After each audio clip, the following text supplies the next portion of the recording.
beautiful flower, yet we must be mindful it comes with prickles. This video is all about prickly people. They can be very beautiful, very kind and considerate, yet we have to be mindful because if you're not careful, empaths, they too will prick you, and that can hurt. It's your girl, Keeley, psychotherapist who's passionate about helping empaths understand relationships dynamics. Empathy is a beautiful quality. So many empaths can feel like having empathy is a curse, like caring is a curse. And I don't believe that is the case. What I firmly believe is highly empathic people need to understand how best to protect themselves, when to say yes, and most importantly, when to say no in order to have healthy boundaries so people don't end up taking your kindness for weakness. Prickly people are often unnecessarily difficult, they can be volatile, and it can be very difficult to gauge your footing with them. Sometimes they're better off in crowds where they don't kind of put the intensity on you or start to find flaws and problems with people. Additionally, 1 minute they can be exceptionally nice and then they can flip.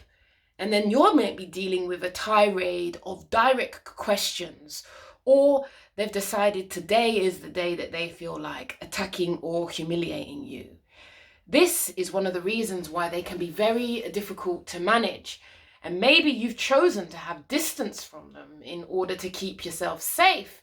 But because we haven't had the direct conversation with them about how prickly they can be, sometimes they may sense your withdrawal and push themselves further and further and further into your face. And if you're like many of the empaths that I support, you may well struggle with having the direct conflict. And if so, that is understandable because often prickly people can be quick thinking, they can do conflict particularly well. And us empaths, well, when we're under pressure, emotional pressure, we may not be able to come out fighting, and that's absolutely fine because that's the empath's way. We're not going to condemn ourselves.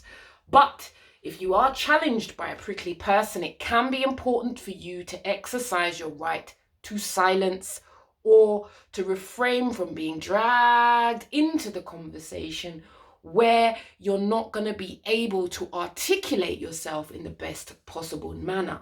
Often that might be because the amygdala is working and our frontal cortex has gone offline. Empaths, when we're feeling highly emotional, it is not always in our best interest to speak. So you can, if you can manage, request that you have the conversation at a different time or make it clear you are not having that conversation right here and right now. Often one of the biggest challenges for us empaths is we avoid conflict. We're not great at it. It's not our natural way. We're lovers, man. We're not fighters. However, the challenge comes when these people want to out us, and that is not always comfortable. In the moment, in a high conflict situation, it's not always the best time to speak, but if you choose to, you may want to challenge a prickly person via text, via a letter. You may want to communicate what's going on for you so you make it clear to that person, for example, that their behavior is unacceptable. But in addition, empaths, we're not great at letting go. Our capacity to be loyal to people often can result in us being disloyal to ourselves. I'll say it again.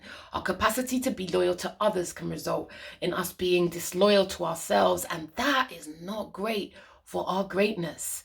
Sometimes we have to consider whether these people still serve us in our lives, whether it's time to let it go or to let it flow. But only you can decide that. But sometimes we need to call people out on bad, poor behavior.